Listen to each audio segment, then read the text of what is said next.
2018, on m'a annoncé que je battais un record de la première femme européenne à avoir grimpé 3 fois l'Everest. Pendant ma première expédition jusqu'au sommet, j'explore vraiment toute la zone autour du camp de base avancé et je me rends compte que c'est comme si c'était une décharge finalement. C'est des conserves, des bocaux, même des tubes de dentifrice, des toiles de tente.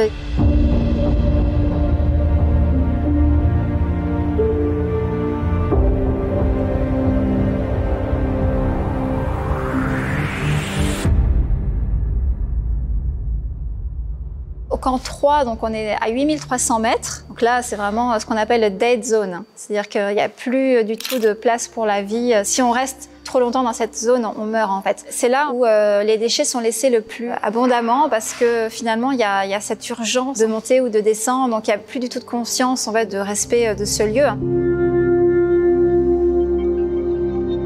Au total, donc, sur les 6 camps pour monter au sommet de l'Everest, la face nord, côté tibétain, il y a 10 tonnes de déchets.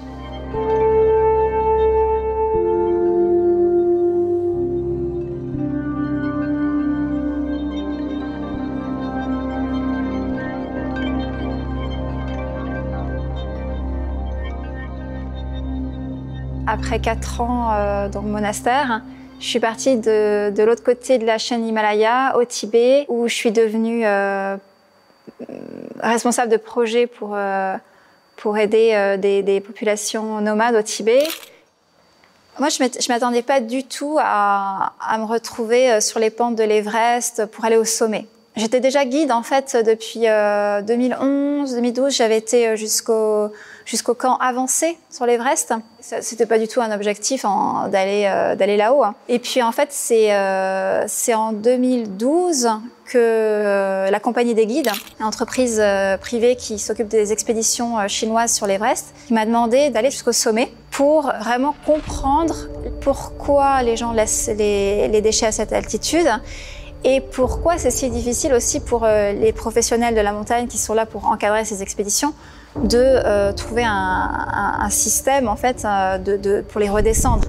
Petit coucou du soir sur l'ABC. Contente d'être ici. Juste avant donc de faire ces derniers pas pour arriver au sommet, qui a l'aspect évidemment complètement grisant, de voir apparaître très bientôt la fin de l'ascension. C'est extrêmement lumineux, c'est très spacieux. Et puis il y a tout au-dessous de nous en fait une mer de sommets tout autour du massif de l'Everest. C'est absolument magnifique. Chaque sommet a une histoire, un nom, je les connais, j'en ai même certains que j'ai gravis.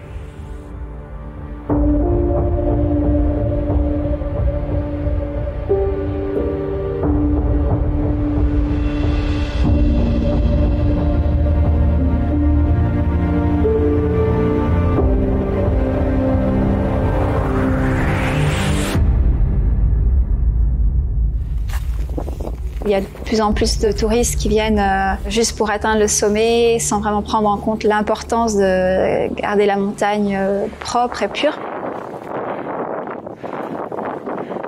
La coulée de déchets, en fait, c'était comme une larme qui polluait la montagne. Et c'est par cette même blessure, en fait, en moi-même que j'ai ressenti la motivation, finalement, d'arriver à passer à l'action.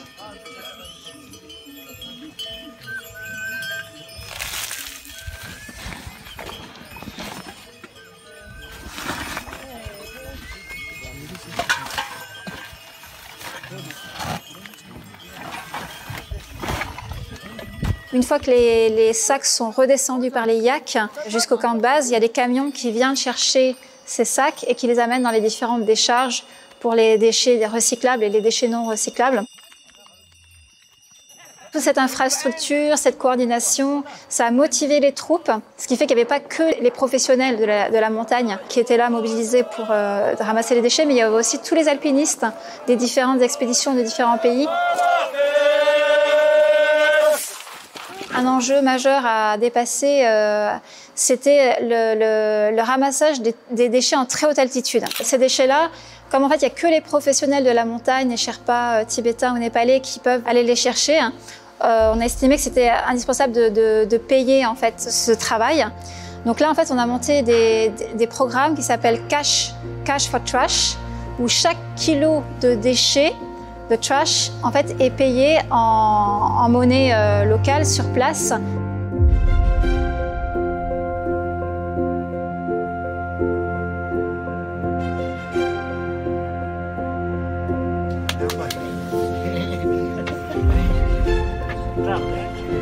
Il a fallu en fait commencer par vraiment faire une charte de principes sur la base de la conscience écologique tibétaine qui était déjà là. Il a fallu mettre en place une infrastructure en fait avec des zones de dépôt des différents déchets, des recyclables, des non recyclables, pour que continuellement, en fait, quand les expéditions viennent, elles puissent déposer leurs sacs de déchets au fur et à mesure qu'ils les produisent. Donc on compte le nombre de déchets qui sont redescendus par expédition. Chaque alpiniste en fait doit descendre au moins 8 kilos de déchets. Et si les agences de voyage ne jouent pas le jeu, en fait, de redescendre leurs déchets, eh bien simplement ils sont rayés de la liste des agences pour l'année suivante. It looks really beautiful, huh? Yeah. Pour moi, ça a été aussi sortir d'un isolement, en fait. Je croyais que la voie spirituelle me menait à rester seule, en retraite, dans les grottes ou même dans ma tente sous la montagne. Mais que finalement, cette idée d'être isolée, c'est vraiment dissous, en fait. Elle s'est dissoute dans une conscience beaucoup plus vaste, d'être en interdépendance avec tout ce qui m'entoure. Thank you for being the actors in my movie.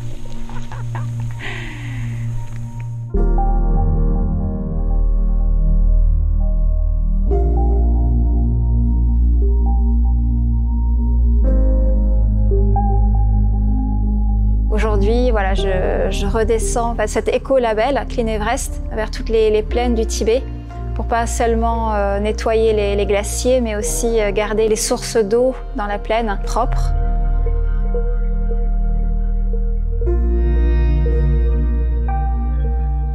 L'Everest en tibétain, ça se dit Jomolangma.